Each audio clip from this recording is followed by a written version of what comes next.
Avertissement. Ce balado contient du houblon, de la bonne humeur, de la passion, de l'orge, un peu de levure et surtout de la bonne discussion.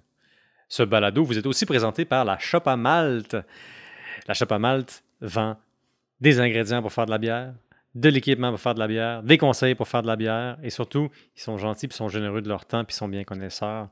C'est un peu une institution dans l'Outaouais, mais aussi un peu à travers le Québec. Allez les voir pour toute question, que ce soit pour commencer à brasser, continuer à brasser ou pour faire le brassage ultime. Ils vont être là pour vous aider.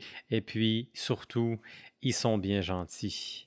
La bière qu'on consomme aujourd'hui dans ce podcast pour le temps d'une bière nous est fournie par le dépanneur Rapido. Question importante, de quoi est-ce qu'on parle? Aujourd'hui, on parle de la diète. On va parler non pas du Pepsi diète, mais bien de la nutrition, de l'influence de la nutrition sur la bière, ou plutôt du rôle que la bière peut avoir sur les besoins nutritionnels qu'on a.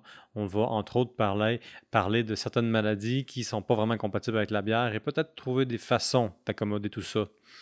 On reçoit, pour parler de ce beau petit brassage d'idées, Claudiane Fortin, qui a un bac, une maîtrise en nutrition, qui est aussi accompagnante à la naissance et qui surtout est bien de bonne humeur. Ouais, exactement. Alors, tu vas bien? Les choses sont en route pour aller dans une bonne direction? On va espérer. Génial. Et puis, qu'est-ce que tu bois, toi, pour accompagner ce petit, ce petit entretien qu'on a? Je me suis pratiquée. Mhm. C'est une Bowerk Hoffman Schwarzbier. C'est bon, ça. Ça semblerait dire que c'est une lagueur. Une lagueur très sombre. Mais elle a le cœur sombre. Oh, c'est pas pire, ça. Je pense que c'est une Dunkel. C'est le premier type de lager qui existait, en fait, en Bohème, avant d'avoir les fameuses Pils. On faisait de la lager, c'est-à-dire de la bière à basse fermentation, mais c'était sombre.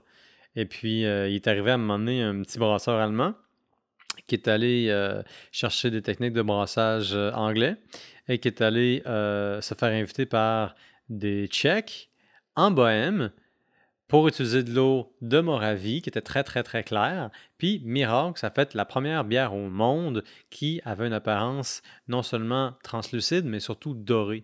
Fait que tu prenais ça, tu avais l'impression de voir genre une pépite d'or liquide. Ouh! C'est fou, là. L'invention de la Pils, ça a révolutionné le monde de la bière. J'ai entendu dire que c'était compliqué à faire. Ouais, c'est pas simple. C'est tout un défi. C'est super populaire maintenant dans le microbrasserie de faire des Pils. Tu sais, pendant longtemps, puis jusqu'à maintenant, euh, c'est surtout un concours de qui a la meilleure IPA, la plus amère puis la plus agrumée. Ouais. Mais là, il y a une contre-réaction à ça dans le monde des microbrasseries qui est la personne qui est le plus capable de retourner aux origines. Mais c'est plus compliqué de réussir une Pilsner parce que c'est une bière nue. Il y a peu d'ingrédients. Il faut des bons ingrédients de base, une Ouais. bonne technique. Ouais.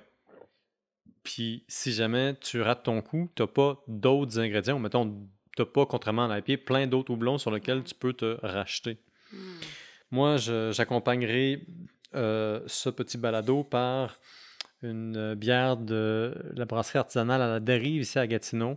C'est super chargé, je te dirais que c'est turbo chargé de Mosaïque puis d'Eldorado, une double IPA à 8,5%.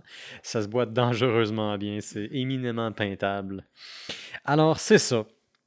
Pendant qu'on partage quelques breuvages houblonnés, moi j'avais envie de te poser des questions sur la diète, sur le rôle de la bière dans la nutrition. Et premièrement, qu'est-ce qui n'est pas recommandé de boire quand on a des maladies comme par exemple le diabète? Comment est-ce qu'on aménage le diabète si on a, si on aime la bière, en fait, si on aime l'alcool? Est-ce que c'est réconciliable? Oui, bien, il y a des maladies pour lesquelles c'est réconciliable. Il y en a d'autres où est-ce qu'il y a moins de réconciliation possible. Mhm. Ça fait que si on va avec la réconciliation, tu sais, c'est certain que si on prend l'exemple par exemple du diabète que tu apportes, là, Mhm. le diabète, dans le fond, on a un problème de gestion de notre sucre. Ça fait que notre taux de sucre dans notre sang, il n'est pas dans la normale et il est augmenté. Puis souvent, ça vient faire que quand on mange, on tombe en hyperglycémie, quand on mange des aliments qui contiennent plus de glucides, de sucre, de toutes les sortes. Puis juste pour vous donner l'information à la base, là, c'est que le diabète, normalement, on ne va pas tout couper les sucres parce qu'on a un problème de gestion de notre sucre. On va en manger, mais on va en manger de façon plutôt contrôlée. Puis souvent, vous allez avoir du counseling, là, souvent avec l'infirmière, avec un nutritionniste, ou le médecin va vous donner des conseils. Mais ce qu'on veut, c'est modérer, OK? Puis il existe des bons organismes en ligne là, qui donnent de l'information qui est de bonne qualité. Tout ça pour dire que là, ça nous amène à la bière. Mais la bière, il y a différentes sortes de bières. Il y en a qui ont plus de sucre résiduel, il y en a d'autres qui en ont moins de sucre résiduel. Et donc, il y a ça à considérer. Puis il y a aussi le taux d'alcool. Donc, d'une façon ou d'une autre, l'alcool en général, incluant la bière, dans le fond, c'est que quand on en boit, quand c'est rendu dans notre sang, mais notre foie a besoin de le métaboliser. Quand il se retrouve à le métaboliser, souvent, ça va venir faire en vérité que les gens qui ont le diabète vont avoir une glycémie qui diminue. Donc, si on a tendance à faire des hypoglycémies ou on a une médication qui peut nous amener à ça, ou si on a un diabète de type 1, par exemple, au lieu d'avoir le type 2, le type 1, c'est quand c'est plus qu'on l'a quand on est plus jeune, puis on dépend d'insuline, tandis que quand on est plus... Le type 2, c'est quand on est plus vieux, puis des fois, on a besoin d'insuline, mais des fois, on a juste les médicaments. Tout ça pour dire que l'alcool, en tant que tel, quand ça rentre dans notre corps, ça va devenir, dans le fond, ça va être métabolisé par le foie. Puis le foie, dans le fond, quand il reçoit de l'alcool, il est comme « Wow, guys! J'ai de l'alcool, c'est un poison, on s'en débarrasse. » Puis pendant ce temps-là, parce que normalement, le foie, il libère un petit peu de sucre en tout temps. Là, il est occupé, là. Il vient de recevoir un shipping. Fait qu'il libère pas de sucre. Oui, il se met en pause. C'est comme, guys, comme le brigadier scolaire. Comme, on ne bouge plus, on laisse passer l'alcool. On met les freins. Puis là, après ça, quand l'alcool est passé, on digère le reste. Ça fait que souvent, ça va venir faire plutôt une baisse pour plusieurs. C'est bizarre, je le sais, mais ça se voit bien là, dans les courbes, là, si on veut. Là. Ça fait qu'on va voir que ça va la diminuer. Ça va pas nécessairement... Par contre, là, je veux pas que... Là, je te vois penser, là. Si tu as un moyen de gérer mon diabète, je vais juste prendre de l'alcool tout le temps, ça va le gérer. Ah là, je te rassure, j'étais en train de me demander, en fait, si j'avais bien compris que pendant que tu métabolises l'alcool, ton sucre, ton foie ne génère plus de sucre ou ne relâche plus de sucre dans ton sang. Ouais. C'est ça. Il fait comme genre, wow. Ouais. Mais j'essayais pas de tricher, là, je te rassure. Ben, j'étais pas sûre. Mais peut-être que les gens à la maison, eux autres, ils ont pensé que ça serait une bonne façon de venir gérer leur diabète. Je vais boire plus. Ben, je vais boire plus. Et voilà, me l'a dit. Mais non, en vérité, c'est que, tu sais, ça vient faire que des fois... Puis des fois, il y a comme un spike, là, ça va dépendre. Il y a comme un pic qu'on peut avoir des fois où est-ce que là, ça va comme augmenter un peu la glycémie. Puis souvent, c'est qu'après ça, on va avoir une glycémie plus contrôlée, là, plus basse. Ça va partir après, par contre. Parce que quand on a fini de faire partir notre alcool, ben là, tout revient à la normale, puis là, ça va remonter. C'est le retour de l'ascenseur, si on veut. Oui, tu sais, je veux dire, le foie, il y a des choses à faire. Ça fait qu'il recommence à faire ce qu'il y avait à faire. Parce que le foie, il y a plusieurs tâches, là, quand même. Il y aurait comme... C'est les reins qui font le nettoyage du sang. Ouais. Le foie, lui, en dehors de te débarrasser de ton alcool puis de générer un peu de sucre, quelles sont ses autres responsabilités? Il s'occupe de tout. Tu sais, le foie, là, aller chercher... Tu sais, comme on peut aller chercher la liste là, de toutes les choses qu'ils font, là, c'est fou, là, dans le fond. Ça fait que le foie, tu sais, comme... Dans le fond, les reins, ils vont venir comme filtrer. Ça fait qu'il va falloir avoir un échange, puis après ça va être... Il y a une partie des électrolytes qui vont s'en aller dans le pipi. Le foie, là, il s'occupe dans le fond, de transformer le sucre en gras, le gras en sucre, de métaboliser tous les médicaments. La majorité, il y a beaucoup de médicaments qui vont être métabolisés avec le foie, c'est pas tout, là. Je suis pas pharmacienne. Ça fait que, mais il y a beaucoup de médicaments qui vont avoir besoin du foie pour être digérés, si on veut. Fait que si t'as pas de foie, ça marchera pas. Pas de foie, pas de chocolat, puis pas grand-chose. C'est pas drôle, j'imagine, il y a des gens qui n'ont pas de foie. Non. Mais non, il y a des gens qui n'ont pas de foie, ils sont morts, là, d'habitude. OK, c'est comme ça que ça fonctionne. C'est comme ça que ça fonctionne. C'est bon que je le sache. Mais les gens qui n'ont pas de foie, s'ils sont chanceux, ils ont une transplantation. Si leur foie ne marche pas très bien, transplantation de foie, là, ça serait l'option. Ça fait que, tu sais, tout ça pour dire que si on revient là, à notre question du diabète, c'est sûr que là, quand on prend surtout si on a tendance à faire des hypoglycémies à cause d'un nouveau médicament, tu sais, comme des insulines, quoi que ce soit, il faut vraiment suivre sa glycémie quand on boit de l'alcool. Cela dit, des fois, les gens, ils boivent pas beaucoup d'alcool, puis ils boivent des choses qui sont très, très sucrées. Donc, des choses qui ont moins d'alcool dedans, puis qui vont avoir plus de sucre. Là, des fois, Ben là, on est un peu mitigé. C'est-tu l'alcool ou finalement, ça va juste venir faire que ça va augmenter parce que ça vient faire qu'on a quand même plus Ouais. de sucre dans ce qu'on a mangé. Fait qu'un bon jus rafraîchissant commercial saturé de sucre, ça, c'est pas recommandé pour quelqu'un qui a du Non, diabète. c'est ça. Comme n'importe quoi qui est riche en sucre, en fait, de Puis toute même façon. si tu mets ta Corona dedans, c'est moins pertinent quand même. Oh, excusez-moi, j'ai dit ça. Je reviens. On recommence. Ça fait que ta bière blonde qui a peu de goût, Mhm. si tu la mets dedans, ben là, ça va quand même pas faire racheter notre jus de fruits X.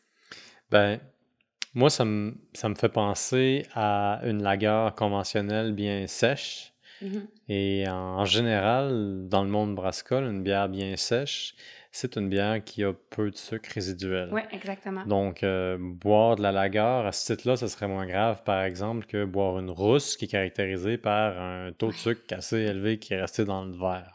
Exact. Mais tu sais, Mhm. en général, à cause de l'alcool, en raison de l'alcool, on va se retrouver quand même à avoir plutôt comme tendance à la baisse. Le problème, c'est qu'à moyen terme, là, la consommation d'alcool, tu sais, le problème, c'est souvent, moi, ce que je vois là, présentement dans ma pratique, là, c'est vraiment que, tu sais, les gens arrivent avec un problème de santé. Mais tu sais, par exemple, le diabète, c'est pas Ouais. juste le diabète. Souvent, ça vient avec un surpoids. Souvent, ça va venir avec d'autres problèmes, C'est comme ça, le diabète ne l'hypertension. vient pas nécessairement Il seul. vient pas tout seul. D'habitude, il se présente avec plusieurs amis. OK. Ça fait qu'il arrive à la soirée, puis il y a déjà, tu sais, il y a le cholestérol, il y a l'hypertension qui arrive aussi en même temps, on a une obésité, des fois c'est juste un surpoids, mais ça Mhm. fait faire plusieurs problèmes. Puis là, c'est là que, tu sais, dans le fond, l'alcool, même si ça l'a, tu sais, comme pour le diabète, ça ne viendra pas faire des hyperglycémies nécessairement, à moins qu'on prenne quelque chose qui contient beaucoup de sucre et peu d'alcool, là, comme justement notre jus de fruits avec un tout petit peu d'alcool dedans.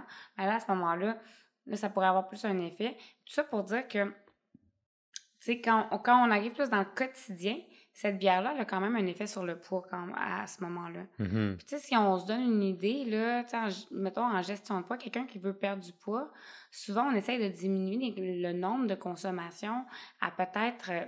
ben là, je vais recommencer. On veut diminuer la quantité de consommation par rapport à son référentiel à lui ou à elle, hein. C'est-à-dire que si la personne en boit 20 par semaine, ben on va essayer de descendre à 10. Si Mhm. elle en boit 10, on va essayer de descendre à 5, etc. Moi, ce que je vois par contre qui marche le mieux, c'est vraiment qu'on reste avec un, tu sais, 4-5 là, par semaine, parce que ça fait quand même beaucoup, au final, ça fait quand même beaucoup de calories. Mhm. Puis le but, c'est pas de parler de calories aujourd'hui, mais ça vient comme s'additionner sur le reste. Puis quand je parle avec les gens en clinique, c'est pas leur consommation d'alcool, c'est pas chaque gorgée qu'ils boivent est 100% appréciée. C'est plus comme, j'ai fini ma journée, ça fait que je m'ouvre une petite bière. Mhm. Puis là, ben, j'en ouvre une deuxième ou j'en ouvre juste une, mais tu sais, j'en profite même pas. C'est Ouais, une ouais. habitude. Ça fait que c'est pas comme un souvenir qui va rester ancré dans leur vie comme la meilleure bière qu'ils ont jamais bu, là. Ouais. Moi, c'est ça que je trouve le plus dangereux avec la Mm. bière. Puis je te dis ça en tant que personne qui a commencé à brasser de la bière, puis qui a commencé à aimer brasser de la bière, Mhm. puis qui s'est retrouvé avec tout d'un coup dans une pièce à part que j'appelle la Sibérie parce que c'est pas chauffé en hiver, à peu près 120 bouteilles pleines de différentes sortes. Mhm. Puis tu sais, je me retrouve face à ça, puis tu sais, au début mes bières étaient pas super bonnes. C'était Fait plus que facile de se limiter dans ce temps-là, hein? Mais Ouais. oui, ben, je pensais à ça. Je pensais à la disponibilité, mais je pensais aussi au fait que ben, plus tu achètes de bière en grande quantité, moins ça coûte cher. Fait que les grandes bières commerciales que tu peux juste boire à la fin de ta journée de travail parce que tu es fatigué.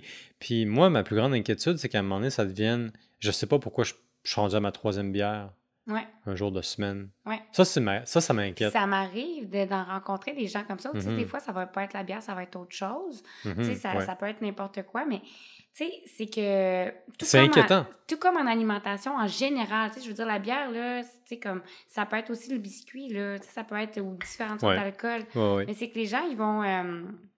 c'est comme une habitude. Puis quand ça devient un automatisme, C'est ça. c'est ça qui me dérange. Si tu me dis que tu bois 10 bières qui valent toute la peine, 100%, puis tu es capable de me dire que toutes les gorgées de ta bière ont goûté 100% à Mhm, chaque fois dans ta semaine, ça me dérange moins. Mais pour vrai, ça arrivera pas. C'est ça la nuance, dans le fond, c'est que c'est rare d'avoir ça. Puis, tu sais, la fin d'une bière, là, combien de fois est-ce qu'on va voir quelqu'un qui va boire la fin de leur bière, clouc, on va la boire puis on va passer à autre chose. Tu sais, mhm. rendu là, si on l'a pas déjà bu, la bière, on peut la laisser là puis en prendre une nouvelle qui goûte meilleure, là. Tu sais, si ça ne tentait pas de la boire, là. Tu sais, c'est correct aussi, là. Rendu là, est-ce que c'est psychologique ou c'est physiologique? Ben, tu sais, c'est sûr que l'inhibition de l'alcool, tu sais, l'alcool vient faire qu'on est un petit peu inhibé. Ça fait que, tu sais, c'est comme plus facile de faire le choix d'en avoir une autre ou de finir de boire ça ou de manger un brownies à côté.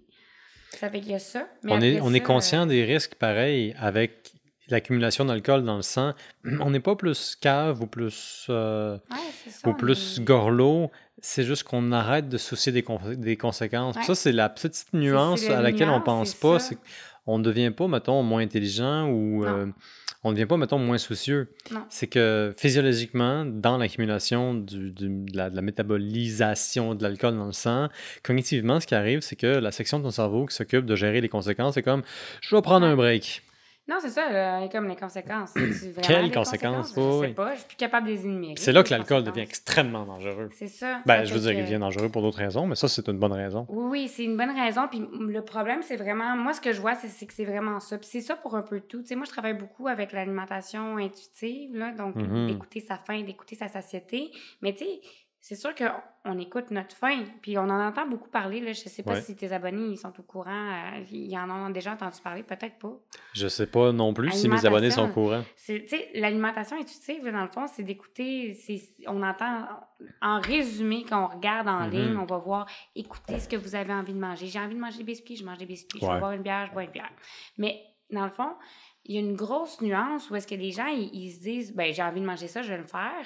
Mais là, on tombe dans l'impulsivité ou la spontanéité. Mais en vérité, des fois, c'est justement, dans le fond, parce qu'on a une grosse journée puis on aurait besoin d'avoir un moyen de décompresser. La bière n'est pas le seul moyen de décompresser dans la vie. Il y a le sport aussi. Il y a le sport, il y a de parler avec quelqu'un, il y a de cuisiner, tu sais, de cuisiner un repas, mais des fois, les gens, ils n'ont pas avoir envie de faire ça. Des fois, juste de ranger un tiroir qui nous fait chier, là. J'ai utilisé un gros mot. Mais tu sais, ranger tu viens de te révéler là, ici, là, ton âme est sortie. Non, mais le plus pire, c'est manifesté. Il y a quelqu'un qui va revenir chez nous puis il va me dire que je fais pas ce que je devrais faire. Là. Mais tu sais, des fois, les gens, ils me disent, ils racontent qu'est-ce qui se passe. Puis là, ils sont comme... Puis tu sais, ils sont comme, mais là, je fais ça parce que, tu sais, j'ai rien d'autre à faire. Puis je suis sûre qu'il y a quelque chose à faire chez vous. C'est sûr. Puis tu sais, des fois, c'est ce besoin d'accomplissement-là. La bière, elle vient donner de la dopamine, elle vient donner du bonheur. Mais il y a d'autres façons d'aller chercher du bonheur. Ouais. C'est surtout ça. Puis quand c'est comme un automatisme, on va pas le chercher, notre bonheur. C'est ça le problème. Je pense que c'est exactement ça. Tu as mis le doigt sur le bobo. Puis ça me rappelle un autre moment, un petit peu plus tôt dans la conversation, où est-ce que la pensée est sur le point de m'échapper, mais j'y viens. On parlait de l'automatisme dans la bière, mais aussi de l'alimentation intuitive. J'écoutais un podcast de Joe Rogan. Il y avait quelqu'un qui travaillait pour le magazine Men's Health qui disait, moi j'ai trouvé ça absolument choquant, que 80% de la nourriture qu'on mange, on ne la mange pas parce qu'on a faim. Je me demande, premièrement, est-ce que tu es d'accord avec ça? Est-ce que ça te surprend?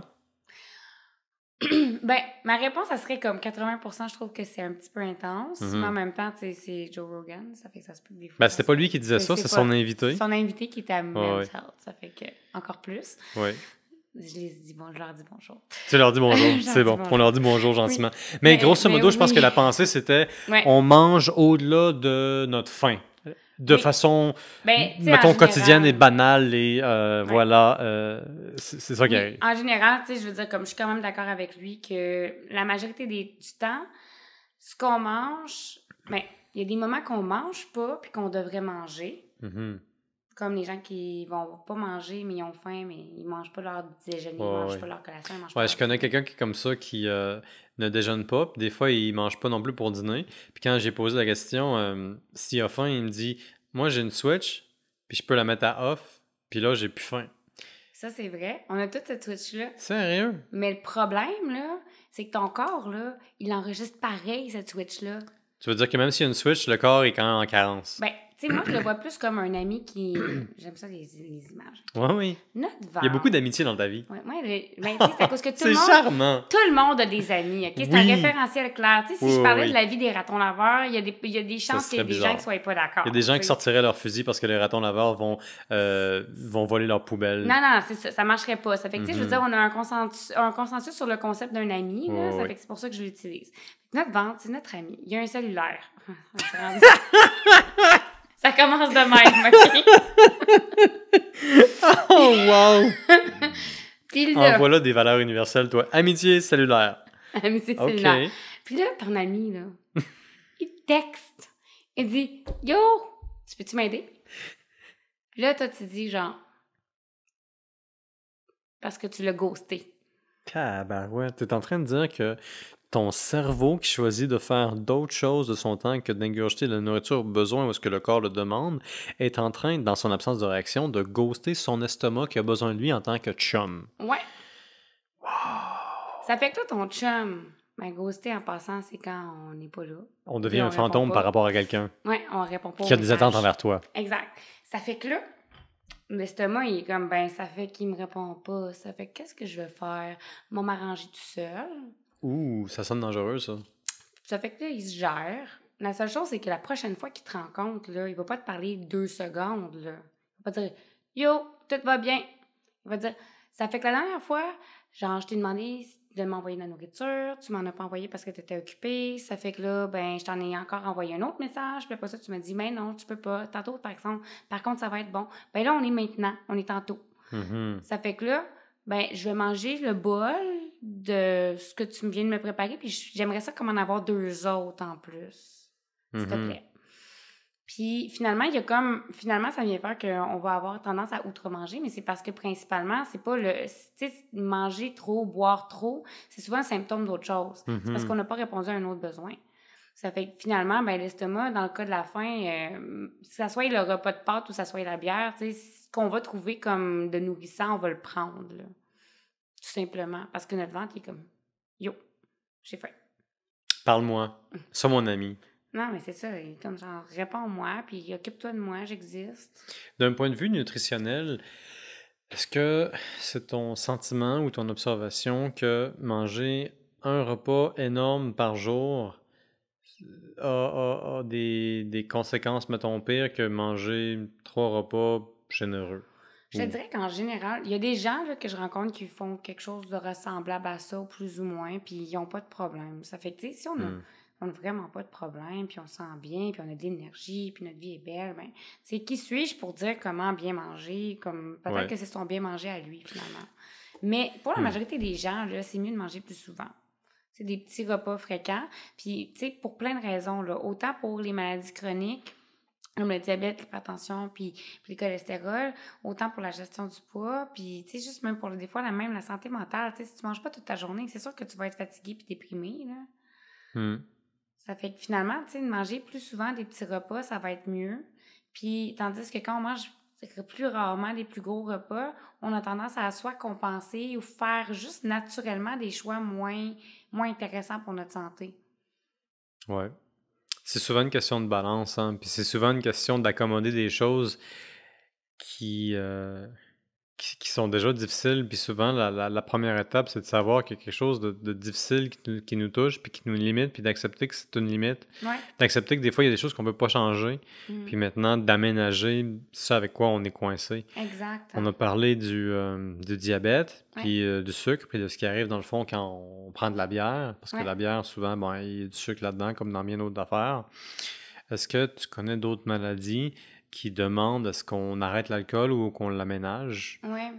Bien, c'est certain que quand on prend l'exemple dans les modérations, là, cholestérol, là, dyslipidémie, votre médecin va vous dire cholestérol, dyslipidémie. Qu'est-ce que c'est la dyslipidémie? Ça, là, c'est un. C'est-tu une épidémie de dyslexie? Non. C'est pas ça. Non. Mais j'ai bien essayé quand même. C'est une épidémie de lipides.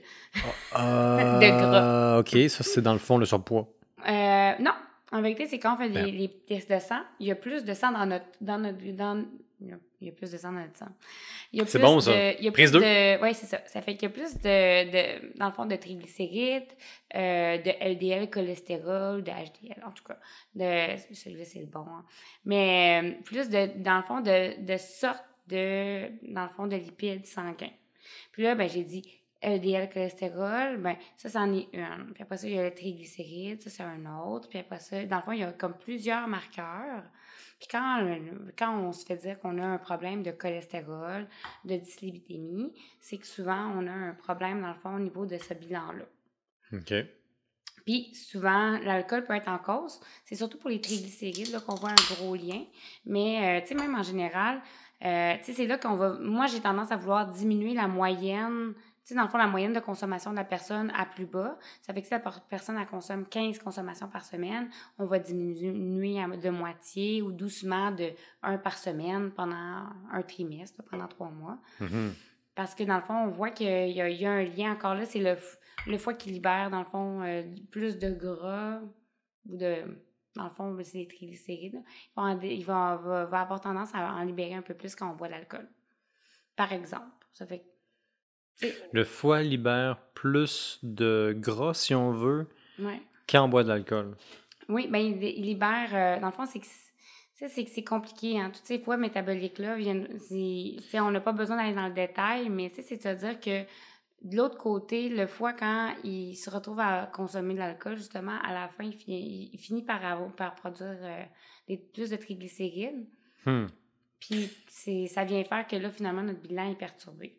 Puis, juste pour être sûr que je comprends bien, parce que c'est un mot que j'ai jamais entendu, je te le jure, Ouais, la triglycérine, est-ce que c'est un qualificatif du gras? Est-ce que c'est genre une façon scientifique de qualifier le gras?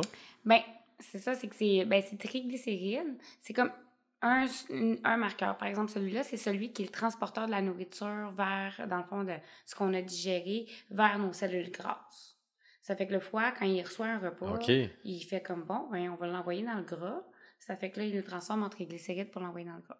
Ça, c'est vraiment résumé, mais ça ressemble à ça. Ah, c'est complètement débile parce que ça veut dire que le gras n'est pas du gras tant qu'il n'est pas rendu dans le gras. Oui, c'est ça. On peut tout transformer en gras. Les protéines aussi, on peut le transformer en gras. Tout? Tout. Fait que c'est le corps qui décide qu'est-ce qui transforme en gras. C'est pas juste parce qu'il a mangé quelque chose de gras. Non, n'importe quoi. Fait qu'il y a pas de lien direct, finalement, entre manger, mettons, 1 kilo de bacon puis engraisser. En théorie, si on est dans des quantités qui ont du sens, ça serait correct. Il n'y aurait pas de problème. Donc, là, je suis fasciné. Et j'étais déjà fasciné, mais là, tout d'un coup, mon cerveau explose en 1000 questions. Vas-y. Si la consommation d'alcool tend à produire de la triglycémie... Triglycéride. Triglycérine. Ouais. Triglycéride. Tabarouette, OK. Prise 3, triglycérides. Ouais. Qu'est-ce qui peut aussi provoquer ça en dehors de l'alcool? Mettons, est-ce que le stress peut faire ça? Un repas très sucré. Ben oui. Ou juste un repas en vérité sucré, mais un repas très copieux là, finalement. Tu veux dire... Tu vas manger au restaurant, puis après ça, tu vas faire ta prise de sang. Même si tu n'as pas bu d'alcool, il y a des chances que ça soit augmenté. Y a-t-il des facteurs psychologiques ou environnementaux? Non. Ben, tu sais, après ça, c'est comme, ils viennent faire des corrélations, là, mais sauf que, tu sais, finalement, c'est sûr que ça, par exemple, ça, c'est une des molécules, mais après ça, c'est comme le LDL cholestérol, qui est comme une autre affaire complètement différente. Dans le fond, ça va être influencé, tu sais, à mon avis, l'alcool a quand même, l'alcool, là, il fait quand même c'est moins intéressant pour le côté plus du bilan des lipides, là, dans le fond, le bilan lipidique. C'est moins intéressant pour le bilan lipidique. Oui, pour toutes ces molécules-là, là, la triglycéride et ses amis, là, dans le fond, ça va être moins intéressant pour ceux qui font du cholestérol, finalement, de la dyslipidémie. Okay. Leurs résultats vont être moins intéressants. Ça fait que souvent, ça va être juste de diminuer, mais tu sais, par rapport à l'heure normale à eux. Puis après ça, ben si ça diminue pas, ben, on va diminuer de cette nouvelle normale-là, tranquillement. Si on pense à d'autres problèmes de santé qui sont un peu en lien, l'hypertension, c'est un peu la même chose. Boire trop d'alcool, c'est pas bon pour la pression artérielle, pour quand ils prennent le brassard puis le mettent sur notre bras. Puis ça aussi, ça peut être moins intéressant à ce moment-là. Puis est-ce que c'est l'alcool directement qui va faire monter la pression ou il y a d'autres procédés qui viennent s'insérer dans le milieu? Ça, je suis pas certaine. Mais, tu sais, l'alcool, ça vient quand même faire que il y a comme, tu sais, des changements métaboliques, là. Ça fait que, Hmm. tu sais, il faudrait que j'aille chercher pour être certaine, là, parce que je veux pas te dire des niaiseries. Moi, ce que j'avais lu Mais, là-dessus, ouais, vas-y. puis c'est très superficiel, c'est que dès que une goutte d'alcool tombe sur ta langue, il y a des trucs dans ta langue, puis dans ta gorge, puis un peu partout dans ton corps qui commencent tout de suite à décomposer l'alcool, puis à le métaboliser. Ouais. Puis c'est sûr que le foie va faire le gros du Ouais. travail, mais dès que ça te touche, tu le transformes en quelque chose d'autre. Et ce quelque chose d'autre-là, c'est genre de l'acétyltédine, quelque chose comme ça. Ouais. Puis je suis pas capable de bien le dire, malheureusement. Mais ce truc-là est presque pire que l'alcool, dans le sens que dès que c'est métabolisé, puis là, c'est dans ton sang, c'est une toxine, elle aussi, là. Ouais. C'est comme une déconstruction de l'alcool, ça t'est mélangé avec d'autres choses. Ton corps a fait le premier travail, la première tâche, la première partie de l'opération. La deuxième partie, c'est de se débarrasser de ça. Puis là, c'est absolument urgent. Il faut s'en débarrasser tout de suite. Puis je me dis que parce que c'est urgent, le corps va sacrifier d'autres fonctions essentielles. Ben, je veux dire pas respirer ou penser, mais je veux dire Les autres va fonctions. respirer, mettons, d'autres choses comme, mettons, quand Ouais. tu disais ton foie va produire le sucre, il va se dire, OK, on met ça en pause, puis là, on se Ouais. concentre sur évacuer ce sous-produit de l'alcool Ouais. qui est presque pire, Ouais. qui est au moins aussi pire et peut-être même pire. Ouais. Puis là, il faut l'évacuer en premier. Non, c'est ça. Mais, puis, tu sais, au final, peu importe, tu sais, la manière où est-ce qu'on, tu sais, que le métabolisme, tu sais, c'est que ça va, la manière que l'alcool va être digéré, tu sais, ce qu'il faut garder en tête, c'est vraiment juste que dans ce cas-là, tu sais, la modération, puis, tu sais, des fois, juste de refléter sur notre consommation. Parce que des fois, tu sais, il y a plein de gens que je vais rencontrer, puis moi, je suis pas, j'aime dire que je suis pas une diététeuse. Donc, parce que je suis une diététiste. Mais je suis pas une diététeuse. Ça fait que je vais jamais accuser quelqu'un qui boit trop d'alcool. Là. La personne, elle sait clairement qu'elle boit trop d'alcool. Puis si elle le sait pas, c'est pas moi qui vais lui annoncer aujourd'hui. Ouais. Mais je vais l'aider à peut-être s'en rendre compte. C'est plus un travail de balancier que tu fais Ouais. entre, mettons, la nécessité nutritionnelle puis la nécessité de la santé, puis les limites ou les préférences d'une personne. Tu trouves le juste milieu pour être sûr qu'il y a justement un monde optimal qui est rencontré dans le milieu, Ouais. en tenant compte des limites puis en même temps des intérêts de la personne, Mhm. puis des limites en même temps des intérêts de la pratique idéale. Exact. Puis, tu sais, après ça, c'est comme, on le sait que c'est mieux de diminuer, mais après ça, tu sais, c'est de voir, de refléter sur est-ce que tous les verres sont appréciés ou il y a des verres qu'on n'apprécie pas. Mhm. Tu sais, des choses comme ça, c'est déjà juste ça, ça fait un beau retour. Puis, il y a plein d'autres choses aussi, tu sais, si on n'est pas prêt à attaquer l'alcool, souvent, il y a d'autres choses aussi qu'on peut faire. L'important, c'est d'y aller un changement à la fois, puis qu'on ne vienne pas se décourager, tu sais, qu'on y aille avec des objectifs qui sont réalistes. Mhm. Puis, tu sais, ça me fait penser, tu sais, je sais pas, les recommandations, tu sais, dans le fond, les interdictions, là, pour l'alcool. Tu veux-tu encore le savoir? C'est quoi qu'il faut vraiment, qui vient faire qu'on peut pas en boire d'alcool? Interdit. Ben, la grossesse, tu peux pas boire d'alcool pendant que 100%. tu es enceinte. Quoi d'autre? Quand... Ah, ben oui, je le sais, ça. Hey, je suis fier de moi. Je m'en suis souvenu. Ça date d'une autre conversation. Vas-y. D'une conversation entre deux temps d'une bière. Quand tu as une cirrhose du foie. Tu sais, le foie, là, on disait tout à l'heure qu'il s'occupait de tout. Mhm. Mais il s'occupe de l'alcool. Ça fait que quand on a une cirrhose, quand on a des problèmes de foie, Ouais. tu sais, si on était capable de plus en boire, ça serait comme le meilleur des mondes. Ça fait que quand... Mais c'est quoi une cirrhose du foie? C'est-tu juste l'alcool qui crée ça? Ça peut-tu venir pour d'autres raisons? Ben dans le fond, la cirrhose, mais il y a deux façons. Il y a la cirrhose alcoolique, puis la cirrhose, ben dans le fond, le foie gras non alcoolique, là, la stéatose hépatique non alcoolique et la stéatose hépatique alcoolique. Quand stéatose, ça veut juste dire il y a du gras dans ton foie. Merci pour la clarification. Pour ceux qui nous écoutent en format strictement balado, mes yeux se sont fortement arrondis à l'écoute de cette étrange locution. Oui, donc la stéatose hépatique. Donc, stéatose pour dire il y a du gras, puis hépatique dans ton foie. C'est génial. Ben, c'est ça que ça veut dire. Je parle le latin. C'est la vulgarisation là, qui est géniale. Oui, Il y a ça. du gras, c'est bon. Il y a du gras. Ça fait que... mais le problème, c'est que normalement, il n'y en a pas dans ton foie. Mm-hmm. Il va en avoir dans ton corps, il n'y en a pas dans ton foie. Puis là, c'est là le problème, c'est que dans le fond, il commence à avoir des dommages au niveau du foie. Puis là, dans le fond, ça, c'est quand on peut avoir la stéatose hépatique, dans le fond, non alcoolique, qui va venir de la nourriture. finalement, le foie gras. Pas celui qu'on mange, le foie qui est gras. Ouais. C'est ça. Mais peut-être que celui qu'on mange, c'est aussi un foie gras. Là. Ça m'inquiète. J'ai comme des frissons là, Pas tout d'un mal coup, le ça, long des là. bras et de l'échine dorsale. Ouais. Non, de l'épine dorsale. Donc, une mauvaise alimentation, autrement dit, peut créer la cirrhose du foie. Pas nécessairement. Ben oui, mais tu sais, c'est de se dire que c'est pas une mauvaise, c'est juste le mauvaise. J'aime pas se dire mauvaise. Parce que ça se peut que ça soit pas nécessairement une mauvaise alimentation, c'est juste pas une bonne alimentation pour cette personne-là, finalement. Tu dirais pas une alimentation optimale pour, mettons, le métabolisme ou... Ben, tu sais, c'est que des fois, les gens, ils pensent qu'ils mangent bien, puis finalement, ils ont quand même une stéatose hépatique, là, dans le fond, ils ont quand même...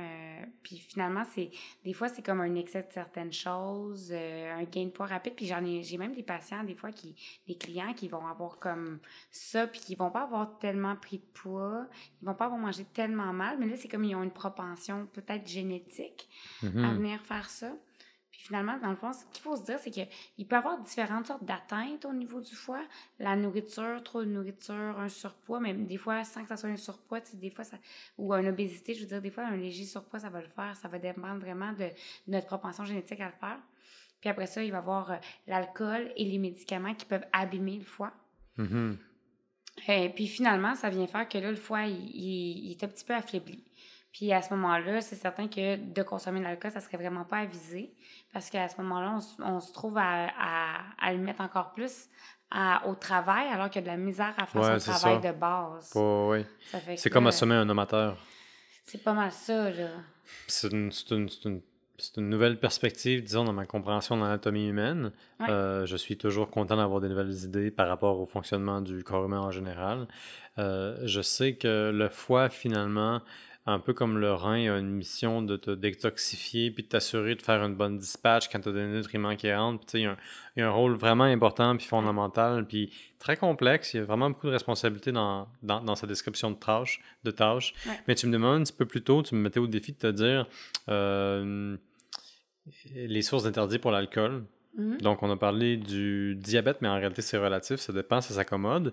Pour une femme enceinte, on s'entend que c'est non, parce que tout alcool est un alcool, donc toute toxine est dangereuse pour le fœtus. Ensuite, on a parlé de la cirrhose du foie. Donc, ça, c'est un gros nom d'une cirrhose. Ton foie est déjà scandaleusement cicatrisé. Ouais. Donc, l'alcool, c'est pas bien. Toute la famille des problèmes de foie, là. Puis après ça, c'est certain que si on a un cancer ou des choses comme ça, c'est sûr que c'est moins avisé aussi. Là. Toute forme de cancer ou un cancer du foie? Ben, surtout le cancer du foie, mais tu sais, des fois, les gens vont avoir un cancer, tu sais, on peut avoir un cancer de différents endroits dans le corps, mais tu sais, des fois, ça va être, tu sais, comme par exemple l'estomac, tu sais, je veux dire, tu as un cancer de l'estomac, des fois, ça peut être causé aussi par l'alcool, finalement. Un cancer de l'estomac peut être causé par l'alcool? Pour certains, oui. Comment ça fonctionne? Ben, dans le fond, c'est que c'est, tu sais, il reste que c'est tu sais, c'est quelque chose qui est irritant, c'est quelque chose qui peut être, dans le fond, qui va avoir un effet sur, tu sais, qui a un effet sur le corps. Ça fait que le but, c'est pas de se dire qu'on peut pas boire de bière aujourd'hui, on est content d'en boire. C'est juste que d'en boire en excès, ça peut avoir, dans le fond, ça vient augmenter les risques d'avoir différents problèmes de santé. Puis finalement, tu sais, si on prend l'exemple, tu sais, dans le fond, il y a une augmentation du risque pour la bouche, pour la gorge, pour souvent le tractus digestif, parce que c'est lui qui est en contact, dans le fond, avec l'alcool, parce que c'est lui qui est là pour la digestion, finalement. Puis après ça, c'est-à-dire que, après ça, moi, je vous dirais que si ça vous inquiète, parlez-en avec votre médecin. Il va pouvoir vous dire si dans votre cas, c'est un problème ou si ça ne l'est pas, parce que dans certains cas, certains problèmes de santé, ça sera pas grave de consommer de l'alcool, mais tu sais, c'est pas exhaustif. Il y en a plein des problèmes où est-ce que ça va être moins intéressant de boire de l'alcool, d'autres où est-ce que ça n'aura pas trop d'effet. Puis, tu sais, on parle juste des problèmes de santé, mais en vérité, des fois, c'est pas le problème de santé, c'est comme le médicament qu'on prend avec. Puis là, ben, le médicament, lui, il a besoin d'être détoxifié dans notre foie. Et ça, c'est tout un monde, hein? Puis là, ben, vu qu'il a besoin d'un foie pour être détoxifié, ce médicament-là, si on met de l'alcool dedans, on vient faire compétition, finalement. Ben, c'est fou raide à plusieurs niveaux. Ben, à deux niveaux. Le premier niveau, c'est que l'alcool vient jouer dans les effets secondaires de différents médicaments. Et puis après ça, l'autre niveau, c'est que des fois, tu prends déjà un médicament pour déjouer les effets secondaires d'un autre médicament. Fait que si tu prends de l'alcool pendant que tu as déjà une guerre civile de médicaments qui s'affrontent pour la suprématie de comment te guérir, là, tout d'un coup, tu es dans une situation anarchique où est-ce qu'aucun de tes médicaments potentiels sont capables de faire le travail pour lequel tu es engagé. Puis en plus, pendant que ça arrive, tu as une toxine, puis ton foie qui métabolise ou qui digère ou qui fait en sorte que tes médicaments peuvent fonctionner, est en train de dire à tout le monde: Hey les gars, on se met sur pause, j'ai de l'alcool à gérer. Ça arrive souvent que c'est comme ça que ça se passe. Mon Dieu, mais c'est terrifiant cette affaire-là. C'est là que nos beaux produits, 0.5 puis 0.0, le 0 va être 0 ou 0,1 puis 0.5 va être intéressant parce que là, on passe de je bois une bière à 7 ou je bois une bière à 0.5. Puis il y en a plein des bonnes à 0.5. Oui, c'est de mieux en mieux. Hein? Oui, les sans-alcool. Dans les dernières 5 années, là, ça s'est grandement amélioré. C'est ça, chez nous, on fait un taster. Chaque année, on fait un tour de tous les produits qu'on a sans alcool. Puis il y en a qui sont bonnes, il y en a qui sont moins bonnes. Ça dépend vraiment de nos goûts puis nos préférences. C'est certain qu'on a comme une limite. Au niveau du développement, quand ils viennent faire une bière, c'est pas moi qui brasse chez nous, mais sauf que j'en ai des discussions justement à comment est-ce qu'on peut réduire la quantité d'alcool dans une bière. Puis, il y a comme des défis des fois techniques, puis il y a aussi des défis au niveau du consommateur parce que, une bière légère à, par exemple, 2%, on n'est pas dans le 0.5, mais une bière plus légère, des fois, ça va pas se vendre juste parce qu'elle est légère, parce que les gens ils vont chercher le chiffre. Mais en vérité, on devrait aller chercher le goût.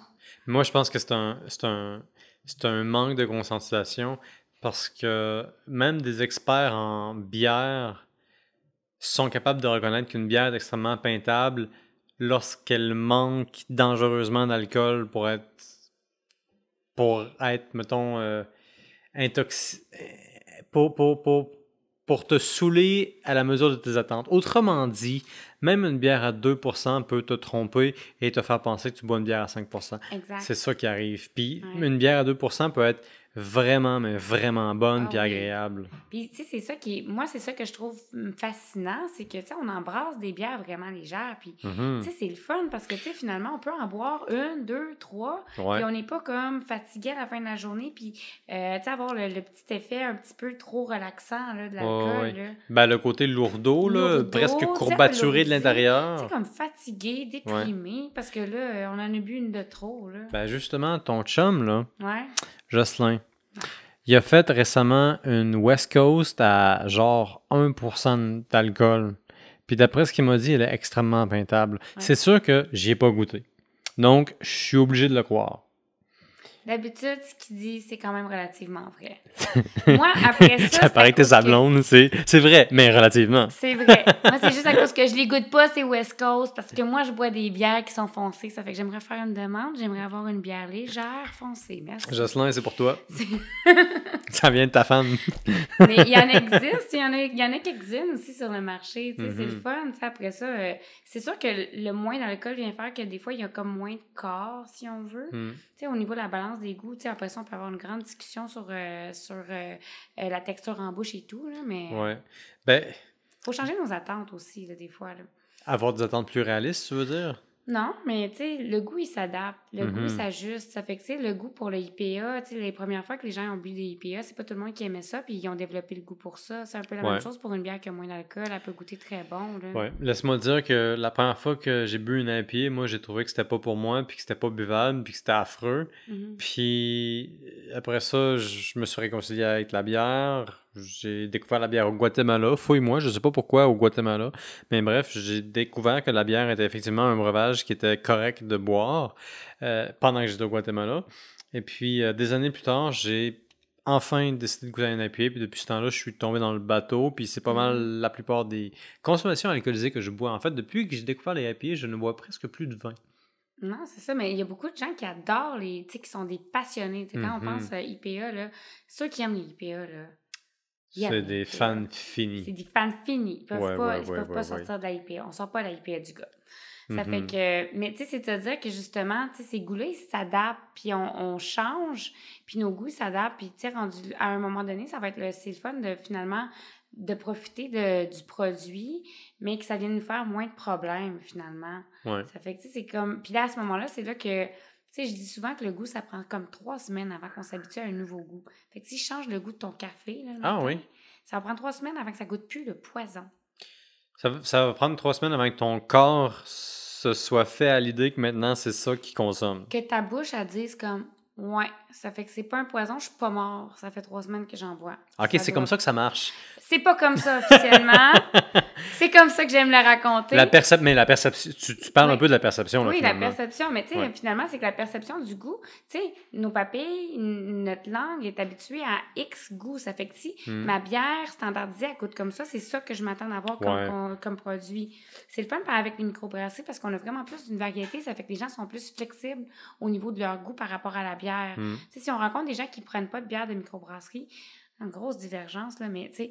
Ouais, je comprends ce que tu veux dire. Mais ils sont plus flexibles, là, finalement. Quand t'entres physiquement, en présentiel, dans une microbrasserie, les chances sont que tu sois beaucoup plus prêt à goûter quelque chose qui va te surprendre. Ouais. Même que c'est assez probable que tu sois là parce que tu veux être choqué, puis être surpris, puis avoir une certaine expérience nouvelle. Ouais. Exact. Ça fait que, tu sais, c'est-à-dire que finalement, ces goûts-là sont flexibles. C'est juste qu'il faut donner la chance à la bouche de s'habituer. Donnons la chance à la bouche de s'habituer et donnons la chance aux coureurs et allons encourager nos microbrasseries qui s'évertuent à répondre aux attentes croissantes de nos papilles gustatives pour une expérience quasi spirituelle au niveau de la rencontre houblonnée et du malt en bonne compagnie pour le temps d'une bière ou de plusieurs, tout en tenant compte que c'est bien de faire attention à sa santé, qu'on ait ou pas des maladies chroniques, dans le sens où est-ce qu'on veut quand même ménager notre foie qui a pour devoir d'enlever les toxines qui rentrent sous forme d'alcool, parce qu'après tout, c'est un poison. Puis c'est ça le concept du temps d'une bière, c'est que l'alcool, qu'on le veuille ou non, est la représentation idéale de ce que c'est que d'être un être humain, c'est-à-dire d'avoir à la fois le vice et le bon, d'avoir à la fois le malt et le bien dans une seule shop. C'est qu'on reconnaît nos limites et en même temps nos capacités. La bière, qu'on le veuille ou pas, c'est un point de rassemblement qui, à l'origine même de l'humanité, a soudé des communautés qui, autrement, n'avaient pas tant de raisons de sacrifier leur intérêt personnel. On trouve la consommation de produits fermentés au tout début de l'aventure civilisationnelle, avant même l'agriculture dans bien des cultures. Tout ça pour dire, bref, que c'était le fun de jaser. Ouais, ça m'a fait plaisir de jaser, moi aussi. Pareillement, je rappelle que notre bière nous est fournie par le dépanneur Rapido. Allez les voir, ils sont gentils. Et surtout, cet épisode est présenté par la Shop à Malte, qui est la référence dans l'Outaouais pour tout ce qui est équipement brassicole et ingrédients de brasse. Surtout, ils ont des conseils, ils font de la formation et ils sont là pour vous aider, que vous soyez débutant, intermédiaire ou avancé. Ils ne manqueront pas de mots pour vous accompagner dans votre brassage ou dans votre aventure de produire de la boisson fermentée. Moi, je vous dis merci de nous avoir écoutés, mais surtout, n'hésitez pas à nous écrire, à vous abonner à nos canaux. On est sur Spotify, on est sur Google Podcast, on est sur YouTube, on est sur Instagram, on est partout dans le fond. On va envahir la planète là, bientôt. Mais bref, merci de nous écouter. On vous est reconnaissant et surtout, passez une bonne semaine. Cheers!